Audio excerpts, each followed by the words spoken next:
Imagine standing in a place where time itself feels like it has stopped, where there is no noise of the city, no car horns, no crowds of people, only the soft whisper of the wind moving through endless green forests, the distant call of birds echoing through the trees. And in the middle of it all lies a vast, silent, mysterious lake covered in a thin layer of drifting mist, as if this place does not belong to the modern world, but to something far older, something untouched, something almost unreal. No one comes here, no one lives here, and yet one man did, not by accident, but by choice, by decision, driven by a question that refused to leave his mind. He walked away from everything, electricity, comfort, safety, convenience, and stepped into uncertainty, with nothing but his bare hands, his instincts, and a quiet but powerful belief that maybe a human being could start from nothing and build an entire world from scratch. And this is where his story begins. The first day was not inspiring. It was not magical. It was raw, uncomfortable, and filled with doubt. Every sound in the forest felt unfamiliar. Every movement of leaves made him alert. The silence was not peaceful. It was heavy. It felt like the forest was watching him, testing him, waiting to see how long he would last. But he didn't turn back, because deep inside, he knew that the moment you walk away from fear is the moment your real journey begins. He stood by the edge of the lake for a long time, staring at the water, calm on the surface but unknown beneath. And he knew this would be the center of his new life, not on land, but on water, not a house on the ground, but something far more difficult, something almost impossible, a floating island. But how do you even begin? Then he saw it, bamboo, tall, straight, strong, and incredibly light, one of nature's most perfect materials. It was everywhere around him, quietly waiting to be used. He picked up a tool and cut his first bamboo, then another and another. The sun climbed higher in the sky. Sweat covered his body. His hands began to ache, small cuts forming across his skin. But he didn't stop, because every bamboo he carried was not just wood, it was progress. It was a step closer to something greater than survival. Days passed like this, cutting, carrying, dragging, stacking. Slowly, a pile began to grow. But then came the next problem. How do you tie them together? There were no ropes, no tools, no modern solutions. For a moment, he paused, looked around, thought. Then he split a piece of bamboo and pulled out its fibers, thin, flexible, surprisingly strong. He twisted them together slowly and carefully, creating a rope. Not perfect, not easy, but enough. So he made more, hour after hour, his fingers working, his skin wearing down, his patience stretching to its limits. But with every strand he twisted, he was solving a problem, with nothing but his own mind and determination. Then came the moment of truth. He began tying the bamboo together, one piece, then another, then another.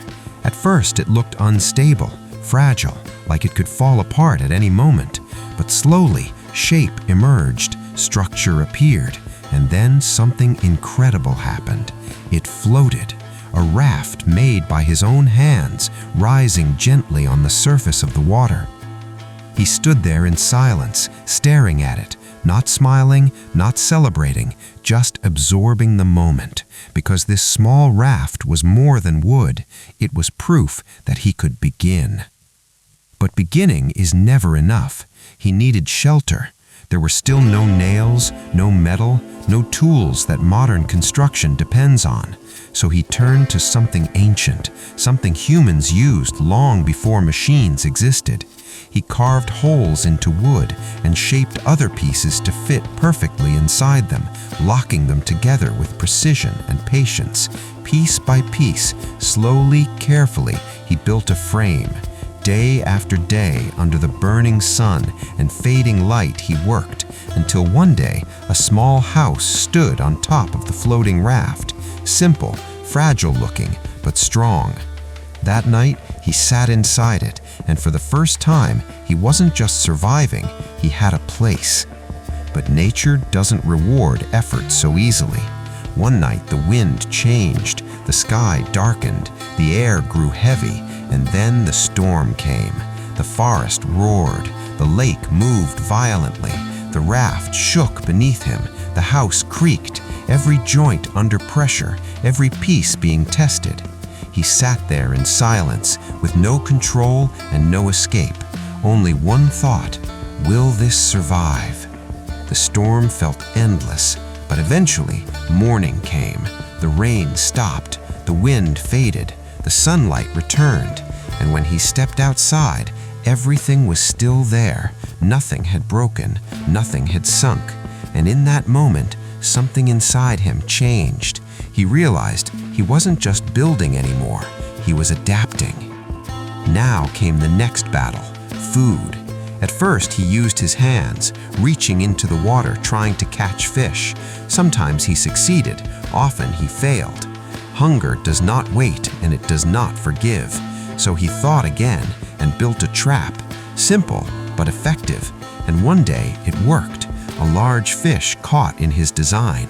He held it in his hands, not just as food, but as a sign he could survive. But survival was not enough. He wanted stability. So he brought soil from the forest, mixed it with decayed leaves, and spread it across sections of his floating platform. He planted seeds. Day after day, he watered them, protected them, watched them, and then slowly life appeared. Tiny green shoots pushing through the soil. His world was growing. But he needed movement too, so he built a small pedal-powered boat. With his legs providing power, he could now travel across the lake, explore further, gather more resources, and expand his creation. And then came one of his most ambitious ideas: growing rice on water. It sounded impossible, but he tried anyway. He built layered structures using bamboo and leaves to hold soil in place, creating a floating farming bed. Then he planted the seeds. Time passed, nothing happened. Then one day, green appeared. Rice began to grow, swaying gently with the movement of the water, alive and real. He had done it. Later, in the forest, he noticed something: a narrow path worn into the ground, an animal trail. So he set a trap and waited. And when he returned, 2 wild chickens were caught. He could have eaten them, but he didn't. Instead, he brought them back, built them a shelter, because he was no longer thinking about today. He was building tomorrow. Then came the bees. His plants needed pollination. Without it, there would be no real growth. So he searched and found a wild hive. Carefully, he captured the queen and placed her into a box he built. Slowly, the colony followed, and soon his floating island was alive with sound. Bees, birds, water, wind, not silence anymore, but life. And then came the day that changed everything: Harvest Day. He cut the rice, dried it, processed it, cooked it, and for the first time he ate food that he had grown entirely by himself on a floating world he built from nothing. That moment was not just about hunger, it was about freedom. A year ago, he arrived here alone. Today, he stands in the middle of something extraordinary: a floating island with fish, crops, animals, and balance. Not just survival, but a complete life.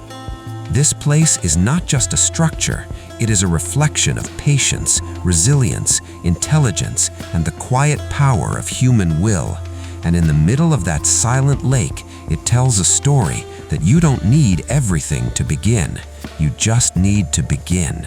Because when a human truly decides, even the impossible starts to take shape.